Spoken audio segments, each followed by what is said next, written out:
বাংলাদেশের বুদ্ধিজীবীদের আলোচনা শুনলেই মনে হয় যে এই অঞ্চলে কখনোই আমাদের পূর্বপুরুষরা কোনো নির্যাতিত হয় নাই। মনে হয় যে কখনোই বোধহয় আমাদের শিক্ষা প্রতিষ্ঠানগুলো বেদখল হয় নাই, কখনোই আমাদের শিক্ষা প্রতিষ্ঠান দখল নিয়ে গিয়ে রাষ্ট্রায়ত্ত করে সব কিছু ধ্বংস করে দেয় নাই। আমরা ভুলেই গেছিলাম এককালে কোনো একটা সময় আমাদের সকল প্রতিষ্ঠান বন্ধ করে দিয়ে জায়গা জমিন যা ছিল প্রতিষ্ঠানে সব রাষ্ট্রায়ত্ত করে এখানকার শিক্ষকদেরকে, স্কলারদেরকে নানা অভিযোগে অভিযুক্ত করে ফাঁসিতে ঝুলাইয়ে কাউকে আন্দামান দ্বীপে পাঠিয়ে দিয়ে পুরো ব্যবস্থাটাই ধ্বংস করে দিয়েছিল এবং তারা নতুন সিস্টেম আরোপিত করে চাপাইয়ে দিয়েছিল। এটা আমরা ভুলে গেছিলাম। আমরা রীতিমতো ভুলেই গেছিলাম যে এই অঞ্চলে একটা সময় আজকে যিনি সুপ্রিম কোর্টের বিচারক তিনি পরের দিন নিরক্ষরে পরিণত হয়েছেন।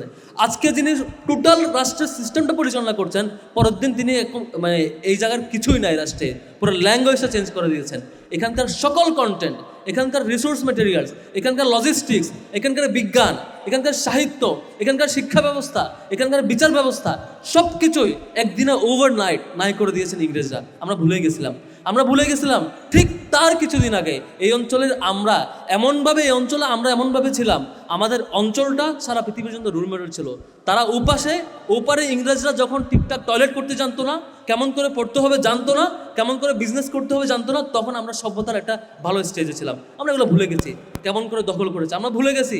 সেই শোষক ইংরেজদের উপর ভর করে কারা জমিদার প্রথা চালু করেছে, কারা শুষে খেয়ে আমাদের পূর্ববর্তী পুরুষ, আমাদের বাবাদের দাদাদের উপর জুলুম করতো, কারা দিন রাত টর্চার করতো, আমরা ভুলে গেছি। আমরা আজকে তাদেরকে আদর্শ মানি, যারা এখান থেকে লুটপাট করে তাদের সাম্রাজ্য করেছে, যারা এখান থেকে লুটপাট করে তাদের সাম্রাজ্য আজকে তাদের ব্যাংক সিস্টেম, তাদের পুরো রাষ্ট্র সিস্টেম, তাদের সম্পদ, তাদের বিজনেস সব কিছু এখান থেকে আরও আশপাশ রাষ্ট্র থেকে লুটপাট করে করেছে। আমরা এগুলো ভুলে গেছি। আমাদের বুদ্ধিজীবীরা ইতিহাস শুরুই করেন 71 দিয়ে। মনে হয় হঠাৎ করে 71-এ কোনো একজন ব্যক্তি আহ্বান করলেন আর আকাশ থেকে ঝরঝর করে মানুষেরা নেমে পড়লো, তারা যুদ্ধ করলো। এখানে মাটিও ছিল না, মানুষও ছিল না, কোনো ইতিহাসে ছিল না। সম্ভবত ওই দিনেই জন্মেছেন, ওই দিনেই যুদ্ধ হয়েছে, এমন করে ইতিহাস শুরু করেছেন। আমরা ভুলে গেছিলাম 47 আমাদেরকে বারবার মনে করায় দেয় তুমি যে মজলুম ছিলা, তোমাদেরকে মুক্তি দেওয়ার জন্য একটা ধাপ ছিল। 47 মনে করায় দেয় তোমার বাবার যে সারা রাত পিটানো হইতো, অথবা গুম করে ফেলা হইতো, অথবা মেরে ফেলা হইতো, অথবা ভিকটিম বানানো হইতো, অথবা জমি কেড়ে নিয়ে সেই জমির উপর কর বসাইতো, তোমার বাবা বাধ্য হইতো যে সন্ধ্যাবেলায় টাকা দিতে, অথবা জমি কেড়ে নেওয়া হইতো। অথবা আমরা এটাও ভুলে গেছি আমার 10 পুরুষ আগে, 20 পুরুষ আগে যিনি এখানকার স্কলার ছিলেন, এখানকার বিচারক ছিলেন, এখানকার বিজ্ঞানী ছিলেন, পরে এসে আমি আমার ভাষাটাও ভুলে গেছি, আমার পূর্ববর্তী প্রজন্মের ইতিহাসটাও ভুলে গেছি। কেমন করে এগুলো হয়েছে আমরা ভুলে গেছি। আমাদের বুদ্ধিজীবীদের প্রতি ঘৃণা, লজ্জা, তাদের প্রতি ধিক্কার, যারা দীর্ঘদিন ধরে আমাদেরকে সেই একটা গুরুত্বপূর্ণ ইভেন্টকে অন্যভাবে ভুলাই দেওয়ার চেষ্টা করেছেন।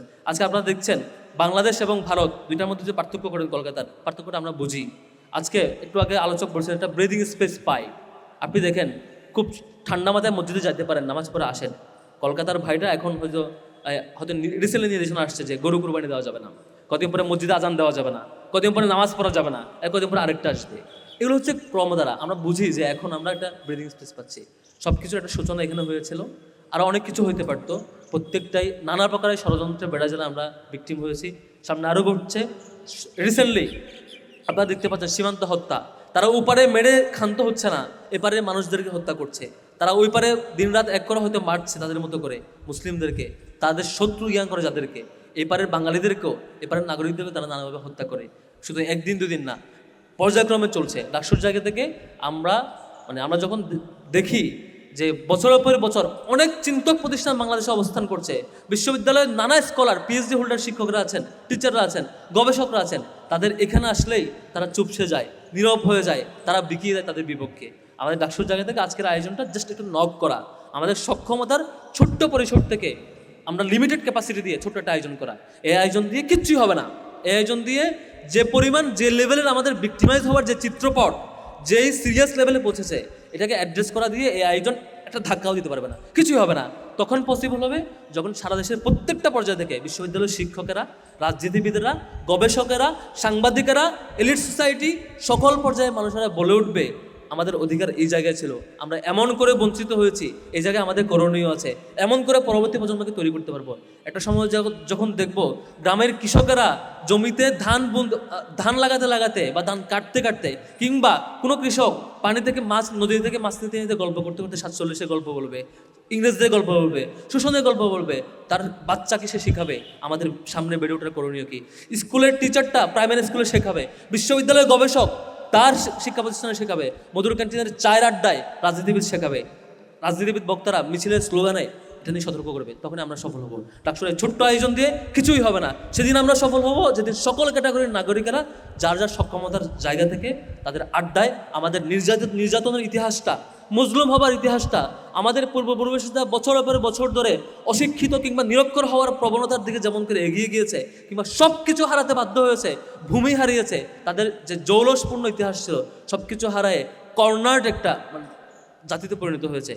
সব কিছু আমরা জানবো, আমাদের করণীয় জানতে পারবো, আমাদের আত্মপরিচয় বুঝতে পারবো, আমাদের আত্মগ্লানি যা আমাদের উপর চাপাই দেওয়া হয়েছে সব মুছে ফেলে দিয়ে আমাদের পূর্বপুরুষদের সেই ইতিহাস আমরা জানতে পারবো। তার পরবর্তীতে আমরা একটা সময় যখন দেখা যাবে আমরা শ্রেষ্ঠ জাতিতে পরিণত হব, তখনই আমরা সফল হব। সেই স্বপ্নের আশায় আছি, সেই একটা সময়ের অপেক্ষায় আছি। হয়তো আমরা বুড়ো হয়ে যাব, দেখবো আমাদের পরবর্তী প্রজন্ম হয়তো বা কেউ এসে, অথবা আরও পরে একটা শ্রেষ্ঠতম জাতি হচ্ছে আশপাশে যারা আমাদেরকে ঘরকন্নু করে রাখতে চেয়েছিল, যারা আমাদেরকে বন্দি করে রাখতে চেয়েছিল, তারা এক সময় আমাদের কাছে ক্ষমা চাইতে বাধ্য হচ্ছে, তখনই আমরা সফল হব। শেষ করছি, সবাইকে ধন্যবাদ। আসসালামু আলাইকুম রহমতুল্লাহ।